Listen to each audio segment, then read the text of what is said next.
Hello, happy travelers. Welcome to our first video of 2025. I cannot believe it's 2025 already, and we had the crazy realization that we've been doing YouTube for 5 years now. Yeah, that is crazy. We've been making travel videos for 5 whole years. It really doesn't feel like that long. We decided to do a poll of our audience, and this video is going to be about answering any questions that you have. Plus giving you a little update of what you can expect on this channel in 2025. Be sure to wait until the end of the video because we'll be giving a couple of tips and tricks to start your own YouTube channel if that's what you'd like to do in 2025. Some things that we did wrong that we wish we had done quite a bit differently. All right, well, let's get into the first question. A lot of our most popular videos are of tropical destinations, and that's what this first question is about. What is the best tropical destination in your opinion? Ooh, that's a hard one because I love tropical destinations. Actually, our next trip, we're heading to Fiji for Kelly's birthday. So who knows, maybe that's the top destination. I think a few of my personal favorites would have to be the Seychelles. That island is incredible. The people are super nice. The beaches are beautiful. Bora Bora was just amazing. Probably just French Polynesia. Yeah, Moorea, Bora Bora, anywhere around there is so pristinely beautiful that doesn't seem like it's real. And then the Maldives, of course. That is on the top of everyone's bucket list. And the water was just like an electric shade of blue. It was crazy. Those three were the most probably epic tropical destinations we visited. We've been to the Caribbean a few times, but honestly, I don't think any Caribbean island so far has come close to those 3 destinations. No, not really. I think the Indian Ocean and the South Pacific have the Caribbean beat. But some good Caribbean islands are Jamaica. We went to Barbados. Antigua is really nice if you don't want to go as far as Bora Bora or the Maldives, for sure. And Hawaii is always a good idea. Oh, of course. Yep. All right, next question. Do you ever get tired of vlogging? Ooh, that's a deep one. Yes and no.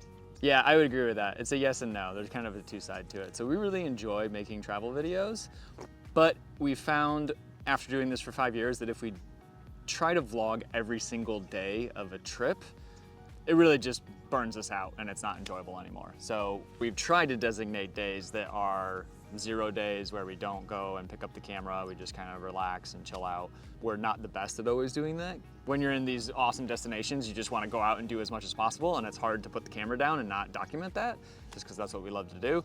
Especially when you're on social media and you're like, well, I have to get content here because when am I going to be in, the Maldives again or whatever. Yeah. And also, I don't know if this speaks to being tired of vlogging, but we've found that having this YouTube vlog channel has kind of changed the way that we've traveled, which going forward in 2025, we're going to be aware of that more. Last year in 2024, we did some trips that we bumped to the top of our travel list just because we thought the vlogs would do well. And that's probably not the best practice to travel that way. And I think this year, I'd like to see more places that are really at the top of our bucket list. Mm-hmm. We'll still make content and do the vlogging and stuff, but just have YouTube be something that we do while we're traveling and not the reason that we're traveling. Yeah. If that makes sense. I think that's a good segue into talking about some of our destinations that we really want to go to this year. Now, who knows if these will actually happen because we're notorious for changing our minds very, very last minute. Very notorious. So as Kevin said, we are leaving for Fiji in a week and a half or something like that, I think. Super quick. We need to plan more things out. And that's going to be Kelly's birthday trip. We always try to go somewhere nice for her birthday. Another one that we are seriously considering this year is going to Jordan. We had a trip planned to go to Jordan in 2021, but at the last minute we switched it up and went to Italy instead, which was fantastic, but we still haven't made it to Jordan. So I want to go see Petra. I want to pretend to be Indiana Jones. That's been on the bucket list for a long time. So I think that one's going to happen this year. I want to go stay in one of those desert bubble things. Mm-hmm. We're planning a trip to Sicily with my dad. If you guys have been around since 2022, you might have seen our videos from our Europe trip where we took my dad to see some iconic World War II sites. It was a bucket list trip for him and we made videos on that trip, which ended up being a lot more fun than I thought it was going to be. It was. We went to some places that we normally wouldn't have gone to. So we're going to do a trip with him again to Sicily, which is another spot that he's always wanted to visit. It has to do with World War II history as well. Yep. And there's some really cool abandoned towns there and just beautiful coastlines, so that'll be really fun to check that out too. Beaches. We're also talking about doing a trip to either Cambodia or Bali or Lombok, which is the island right next to Bali.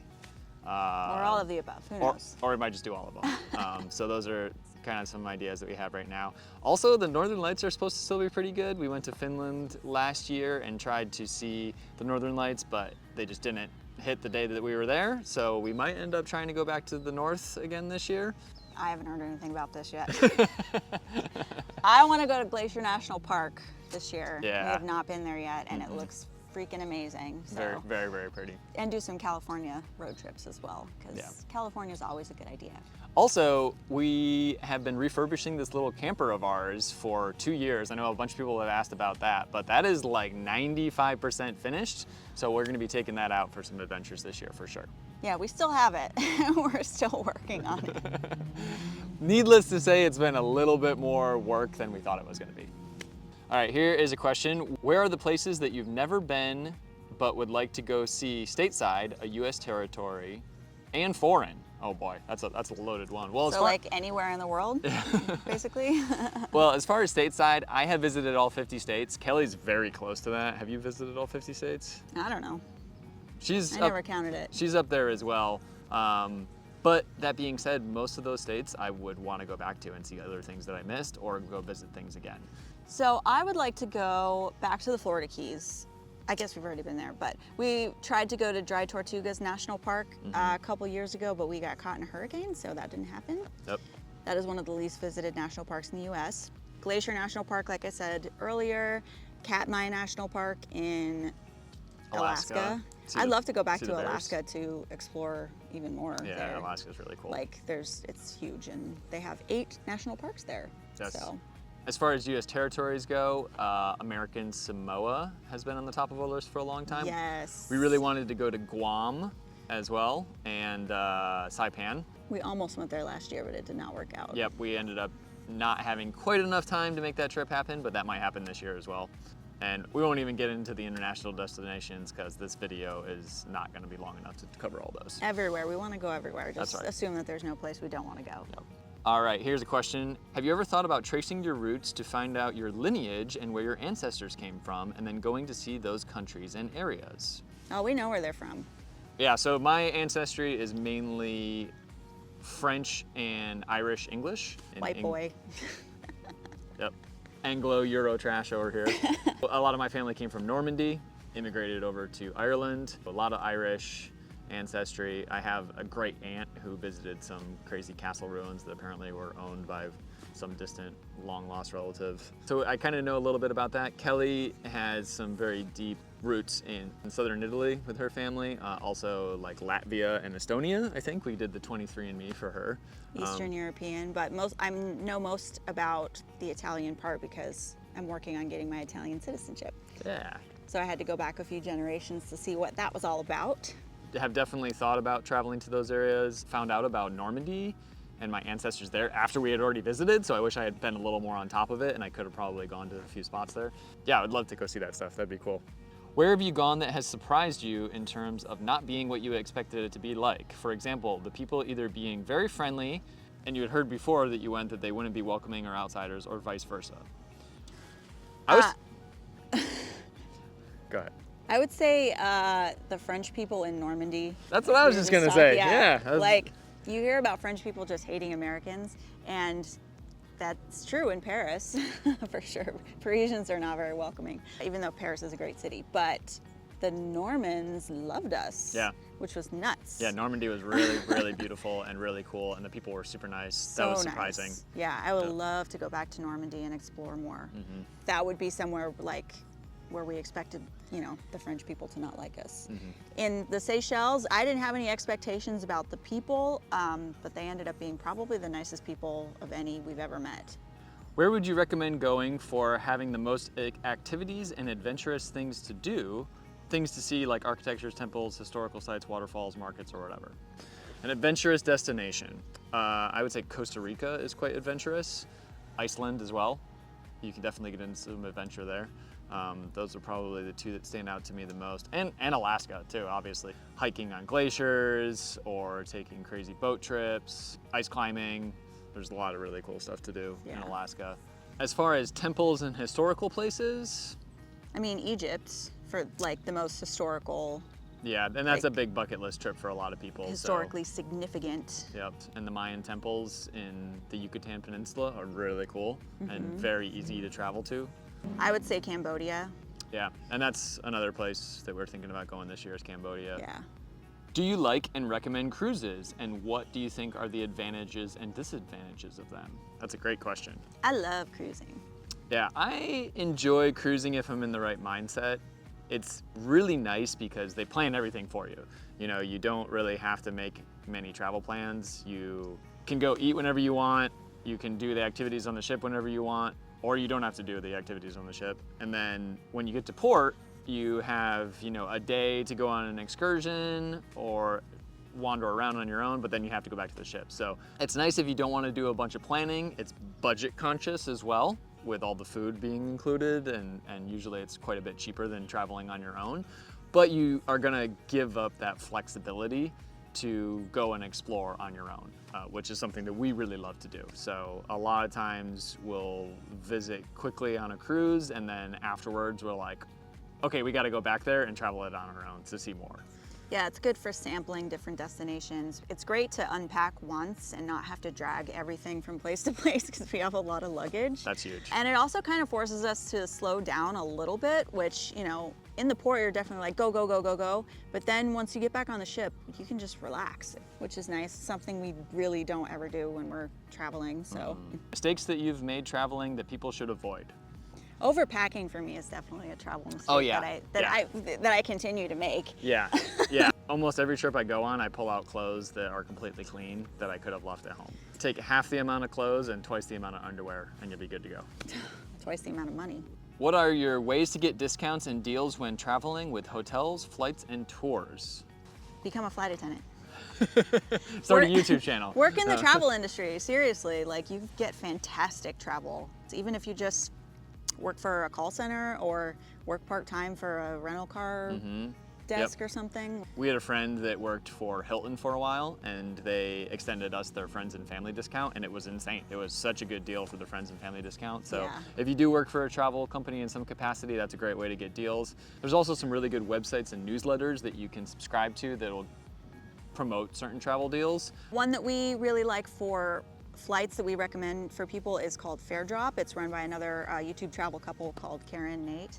They also have a newsletter that's called Daily Drop that's definitely worth checking out. Yeah, that's all about travel hacking, how to maximize your use of miles and points, which is an insane way to get deals on travel. We'll link both of those in the description down below so you can check those out. We'll also put our previous video in the description that we made that talks about our favorite travel credit cards. Using travel credit cards and credit card points saves us so much money. We booked our entire stay in the Maldives in the overwater bungalow with travel points. Yeah.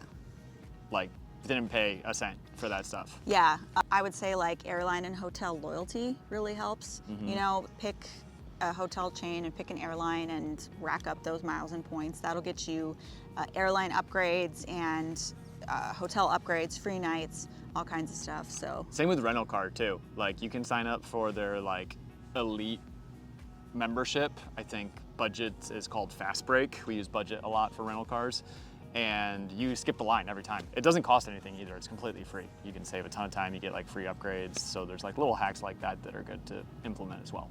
So that's it for the questions. Let's get into some of the tips that we have if you want to start your own YouTube channel. I think one of the biggest mistakes that we made in the beginning of starting a YouTube channel is waiting. Exactly. We played around with the idea of creating a YouTube channel for years. We even edited videos that never ended up being posted, and I wish we had just started, because no matter where you start, that first video that you make is gonna be crap compared to your 100th video. So just start posting. Don't overthink it, just start putting them out, and put them out consistently. There will be someone who watches it, trust me. I have this problem with my flight attendant channel. I think my videos are just the most boring, but people watch them. They really do. There's somebody interested in that, and you will, it's trial by fire. You will learn as you go. Also, try to post a bunch of different videos in the beginning and see what style works best for you. See what resonates with your audience and make more of those. Be open to changing in the beginning and seeing what your specialty is.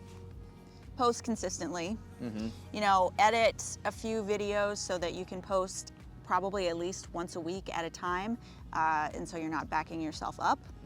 The more consistently you post, the better you can build an audience because they'll know what to expect from you. Another big one would be to niche down your YouTube channel. I think that a mistake that we made in the beginning was we just did a couples travel channel where we wanted to do like hiking and national parks, but we also wanted to do luxury destinations. We wanted to do domestic stuff, but we also wanted to do international stuff. Probably looking back now, it would have been better to just focus the whole channel on like, we do only luxury travel, you know, or something like that. I'm sure she would have liked that too. Yeah, we still haven't remedied that situation because we like to do all kinds of travel. We like to camp and stay in 5-star hotels, so there's really not a niche for that. But that's also why we created a couple other YouTube channels like the Flight Attendant channel and My Abandoned project. You can always start more channels, but definitely try to niche down as much as possible.